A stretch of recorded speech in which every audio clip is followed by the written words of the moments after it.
Moray v'Rabotai, Be'ezras Hashem, Mincha is going to be 7 o'clock. Please be on time. Today's learning is Leilui Nishmat Mitari Naomi Bat Gira Facha and Refuah Shlema Kesania Bat Tzipora, sponsored by Albert Achal of Chazak U'Baruch.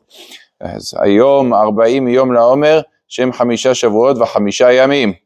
As we were continuing the halachot, we mentioned that if a goy lights a candle and the majority of the people there are Jewish, so we assume that he lit it for the people that are Jewish. If he didn't tell us or specify, or there was no indication that he was lighting it for himself, so we assume he did it for the majority. And the same thing was true in the other direction. Let's say he had the majority were non-Jewish, so we assume he did it for the non-Jews. And since he did it for the non-Jews, so it is permitted for the Jews to benefit from that candle.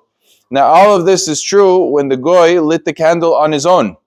However, if a Jew told him to light the candle, we don't take into consideration, the majority was Jewish, the majority was non-Jewish. Even if the majority was not Jewish, if the Jew told him to light the candle, it becomes asul for himself and for all the Jews that are there to benefit, because the assumption is he did it for the command, for the fact that a Jew told him to do it. And therefore it becomes asul not just to that Jew, but to all of the Jews that are there, since it was lit in for the purpose of a Jew. And it makes no difference if the person who was telling him was religious, was not keeping Shabbat, was a person who his whole life he was Jewish but acting like a goy. It doesn't make a difference. Since it was commanded by a Jew, so mimela becomes asul for every Jew to benefit from that, the entirety of the Shabbat, like we said before, until Motzei Shabbat, b'kedeshei asu, the amount of time that it would take to do that melacha. Baruch Adonai le'olam, amen ve'amen.